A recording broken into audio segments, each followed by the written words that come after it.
Vous avez ce profil super curieux qui adore apprendre dans plein de domaines, sur plein de sujets. À travers des formations, des livres, des podcasts, des vidéos, vous accumulez une tonne d'informations, mais vous vous y perdez et c'est sans fin. C'est le syndrome de l'éternel étudiant qui passe sa vie à étudier, mais qui a du mal à mettre en pratique. Si c'est votre cas, les conseils que je vais vous donner vont vraiment vous aider ici. Bienvenue, ici Joanne Yangting, expert en organisation, productivité, gestion du temps, et j'ai développé la méthode Flowtasking pour aider justement à designer un écosystème d'organisation en fonction de votre mode de fonctionnement. Et s'il y a bien un sujet que je traite depuis maintenant plus de 15 ans, c'est celui d'apprendre à apprendre et se former efficacement. Et il se trouve que j'ai beaucoup et souvent cette remarque de personnes qui me disent j'accumule plein de formations et de livres et j'ai l'impression de plus m'y retrouver, de ne pas réussir à savoir quoi faire et je commence un sujet et ensuite j'arrête et je me forme sur un autre et j'arrête et je me forme sur un autre. Comment y retrouver du sens et comment arrêter d'accumuler plein d'infos, de nourrir une forme de curiosité, mais de façon stérile. Je vais vous dire une chose. Si vous êtes curieux, c'est déjà une bonne chose. Il y a beaucoup de gens qui ne le sont pas, beaucoup qui s'en foutent, qui font que se divertir. Donc pour moi, c'est une qualité. Et cette qualité, vous pouvez la faire passer à un autre niveau et la rendre plus utile pour le même niveau d'effort. Ça veut dire que vous allez non seulement rester curieux et continuer d'apprendre, mais au moins, ça va beaucoup mieux vous servir dans la vie. En fait, la grosse erreur qu'on peut faire, et moi je suis comme ça, c'est que quand on va dans plein de directions pour en nourrir une forme de curiosité, il y a une forme de déstructuration. On n'est pas structuré dans l'apprentissage. Un truc nous intéresse, on va le prendre. Et puis un autre, on va le prendre. Et puis un autre, on va le prendre. Et puis on va passer à autre chose. En fait, d'un côté, c'est bien. Ça stimule l'intellect. Et puis moi, j'encourage à le faire. Mais de l'autre, si c'est vraiment tout le temps non-stop, ça s'arrête jamais, vous faites que accumuler de l'information sans la digérer, sans l'utiliser. Ce qui fait qu'on tombe dans ce qu'on appelle l'infobésité. On devient obèse d'informations. On n'a pas de déficit calorique. On consomme plus de calories qu'on en dépense. On consomme plus d'infos qu'on en utilise. Et l'infobésité, le gros problème avec ça, c'est qu'on se retrouve justement dans une overdose et une mauvaise santé et hygiène mentale parce qu'il y a trop d'infos, on n'arrive plus à la traiter. Et c'est peut-être ça aussi qui peut fatiguer. C'est ça qui peut créer de la charge mentale. C'est ça qui peut créer aussi de la culpabilité, de la frustration. Comment l'éviter et comment justement retourner ça à votre avantage? Bah déjà, il y a un concept très simple, c'est que vous n'allez pas vous muscler en regardant juste des vidéos, en lisant des livres sur la musculation. À un moment, il va falloir faire des exercices, soulever des poids, poids du corps, aller à la salle, peu importe, mais vous allez devoir faire travailler vos muscles. Et votre esprit, c'est la même chose. Vous pouvez apprendre plein de choses, plein de compétences, mais si vous ne le mettez pas en pratique, ça ne servira à rien. Donc quand on comprend ce concept, moi j'ai créé une règle, c'est de toujours appliquer ce que j'apprends. Ça veut dire que moi, dès que je vais apprendre quelque chose, même si je divague dans de la curiosité, je vais toujours me dire, si j'ai fait 1 heure de théorie, je vais au moins mettre en pratique 1 heure. Ça veut dire que 1 heure de théorie égale 1 heure de pratique. Si pendant 1 heure, j'ai appris un truc sur une technique de vente, je vais faire le maximum pour l'appliquer le plus vite possible et m'entraîner. Si pendant 1 heure, j'ai appris un truc sur l'informatique et la programmation, je vais l'appliquer pendant 1 heure et essayer de programmer quelque chose. En fait, plus tôt vous appliquez, plus tôt vous mettez en pratique, plus tôt vous transmettez ce que vous avez appris et l'appliquez concrètement, plus vous allez l'intégrer rapidement. Donc la curiosité, elle ne doit pas rester passive, elle doit être aussi active. Donc vous devez rentrer dans une forme d'expérimentation. Et peut-être d'être l'éternel étudiant, soyez l'éternel expérimentateur, si on pourrait dire ça, celui qui fait les expériences, celui qui expérimente, celui qui met en pratique et qui essaie des choses. Alors, bien entendu, il y a des choses que vous allez faire, vous allez vous lasser, ça le rend multipotentiel, mais au moins, plus vous mettez en pratique, plus vous passez déjà à un autre niveau. Je vous rassure, il y a d'autres étapes après qui permettront justement de ne pas rester aussi dans l'éternel, on va dire profil qui expérimente, mais qui ne va jamais au bout de rien. Mais déjà, c'est déjà mieux, parce qu'au moins vous développez quand même un peu plus de compétences. En fait, je voulais vous donner ce concept avant le suivant, même si on devrait normalement les inverser dans l'ordre, parce que vous allez comprendre pourquoi le suivant est ultra important et pourquoi le suivant, finalement, vous devriez le prioriser. C'est de plutôt aller vers une curiosité de ce dont vous avez besoin maintenant. Parce qu'en fait, justement, parfois, on est très curieux et puis on veut apprendre sur plein de sujets, mais pas forcément des sujets qu'on pourra mettre en pratique tout de suite, ce qui est un petit peu dommage. Donc n'hésitez pas à soit à mettre de côté le livre ou la formation, même si vous l'avez pris, OK, c'est OK, mais juste le mettre de côté et vous dire: «Peut-être qu'en ce moment, c'est quoi mes besoins et c'est quoi les pratiques que je vais, privilégier et je vais le faire en priorité et ensuite je vais prendre du temps pour l'autre domaine sur lequel j'ai peut-être investi de l'information».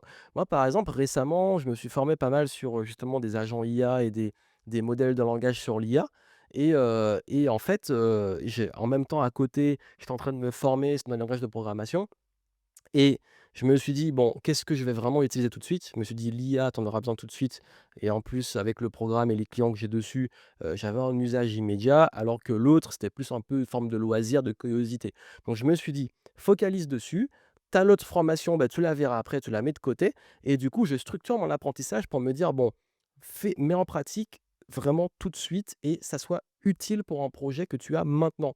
Donc du coup, moi, j'applique ce que j'apprends sur des projets que j'ai en cours, quitte à mettre le reste de côté et y revenir après. Et ça permet justement de mettre en pratique beaucoup plus vite. Donc au lieu d'être juste dans une curiosité passive, je vais plutôt mettre une curiosité intentionnelle. Quelle est mon intention? Comment je vais l'utiliser? Et concrètement, comment ça va pouvoir m'apporter quelque chose? Je vais apprendre une langue, bon, au moins, quitte à l'apprendre, peut-être la faire au moment où je vais partir dans le pays où je veux y aller, où je vais la pratiquer un peu plus, avoir des occasions de pratiquer avec des gens qui parlent la langue. Si je veux développer une compétence spécifique, autant le faire sur un projet immédiat où je veux l'appliquer. Donc c'est vraiment l'état d'esprit à avoir. Et ensuite, il est extrêmement important de comprendre s'il n'y a pas aussi une forme de peur parce que je sais, et ça je parle de mon expérience, j'ai beaucoup de mes clients que j'ai accompagnés, je me suis rendu compte que leur curiosité, elle était là et tout, mais si ça n'allait pas plus loin, c'est parce qu'en fait, c'était une procrastination déguisée. Ça veut dire qu'ils continuaient de se former ou d'accumuler de l'info pour se rassurer au lieu de faire ce qu'ils avaient à faire et qu'ils savaient qu'ils devaient faire. J'ai l'exemple d'une cliente qui ça fait un moment qu'elle devait sortir son livre, elle avait beaucoup avancé, mais ça bloquait. Le moment d'aller faire les finitions, le mettre, sur, justement, bah, en forme, mise en page et tout, la publication en ligne, elle procrastinait et en fait, elle continuait à se former sur, l'écriture, sur d'autres trucs, au lieu de faire ça. Et en fait, bah, nous, on s'est mis une deadline. Je lui ai dit: «Bah, là, tu as tout ce qu'il faut pour le publier. Tu vas le publier dans 30 jours». On a fait ce qu'il faut, ça a été publié et ça l'a débloqué pour la suite. Mais en fait, je me suis rendu compte et ça, c'est vraiment une question que vous devez avoir, c'est qu'il y a des fois, on a tendance, pour se rassurer, ça peut être le syndrome de l'imposteur, la peur de montrer les choses, et de confronter un projet, face au monde ou peu importe. Est-ce qu'il n'y a pas quelque chose qui me fait rester dans de la curiosité, mais pas pour les bonnes raisons. Pas parce que j'ai juste envie d'apprendre et tout, mais parce que en fait, je continue d'apprendre pour me rassurer au lieu de faire quelque chose que je suis censé faire. Est-ce que ce n'est pas une procrastination déguisée? Et ça, il faut être lucide et il n'y a que vous, avec vous-même, qui pouvez être honnête sur ça. Et c'est vraiment j'ai été surpris, c'est tellement souvent revenu que je vous le dis, je vous le place là. Si un jour on travaille ensemble et que je le capte, je vous le dirai avec bienveillance et vous aider à surmonter ça. Mais je l'ai vu tellement de fois que je peux vous dire que ça, c'est vraiment quelque chose qui peut être aussi un piège. Donc, si d'ailleurs vous voulez être accompagné, que vous voulez avoir ce recul, vous avez les infos pour prendre rendez-vous en dessous et je serai ravi de vous aider, hein, à vous organiser, vous structurer et vous aider à avancer par rapport à ça. Mais il est très important de comprendre ça. Et le dernier point, c'est un point sur ce qu'on appelle le deuxième cerveau. Donc, je développe dans la méthode FAST pour apprendre plus vite. Pareil, info en descriptif. Et l'idée, c'est aussi, dans toute cette curiosité, de la structurer. Ça veut dire que on a parlé de l'application, l'apprentissage et tout, et puis j'ai fait, si vous voulez la voir, une autre vidéo sur, comment devenir une éponge pour apprendre plus vite et comment utiliser l'IA pour apprendre plus vite. Mais il est important aussi que vos notes, ce que vous apprenez, soient structurées pour y avoir accès. Donc moi, par exemple, j'ai, toute ma base de données, d'informations que j'ai apprises, mes prises de notes et cetera, qui sont structurées et en plus maintenant avec l'IA, je peux aussi les retrouver beaucoup plus vite et en fait, cela me permet une chose extrêmement simple qui est que quand j'apprends et quand je suis curieux, au moins je me fais une base. Au moins, je me fais quelque chose, une sorte de base de connaissances qui me permet en fait d'y avoir accès quand j'ai besoin, quand j'écris un livre ou je fais un article et que j'ai des études que j'ai vues sur quelque chose ou quand j'ai besoin de retrouver un truc que j'ai appris, que j'ai oublié de pratiquer. Ça peut être un script, ça peut être, une connaissance et quelque chose à laquelle je vais avoir accès je peux la retrouver rapidement. J'ai pas à aller retrouver le livre ou la formation, je peux accéder directement à mes notes structurées et agencées. Et d'ailleurs, c'est un conseil que j'ai dans la prise de notes, c'est de ne pas mettre des notes uniquement théoriques, mais des notes aussi pratiques.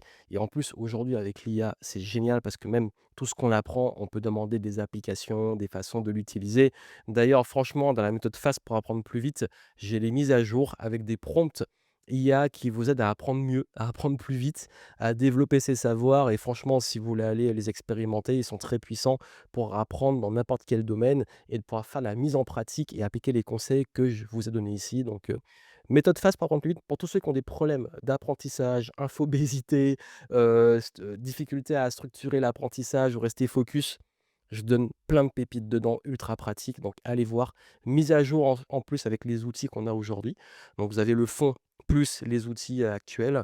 Mais en tout cas, tout ça pour vous dire que c'est OK, c'est une bonne chose d'être curieux, mais si vous arrivez juste à rajouter cette intention derrière, de l'utiliser pour des projets, de mettre en pratique le plus vite possible, de vous dire: «OK, concrètement, ce que j'ai appris, comment je peux l'expérimenter, l'essayer, le mettre en place tout de suite», et en plus, si vous pouvez et je vous le souhaite, surmonter ce syndrome de l'imposteur ou cette peur ou cette difficulté à l'exposer qui vous empêche, si c'est le cas, de passer à l'action, ben, vous allez pouvoir passer à un autre niveau.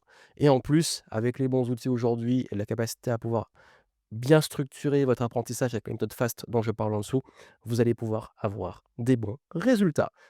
Voilà pour ce que je voulais partager avec vous. En tout cas, j'espère que ça pourra vous apporter un maximum, d'éléments pour pouvoir mettre ça en place. J'ai pas voulu faire trop de répétitions, donc si vous voulez voir d'autres vidéos sur le sujet d'apprendre à apprendre plus vite, très complémentaires, beh, continuez. Je vous les mets sur l'écran de fin et en descriptif.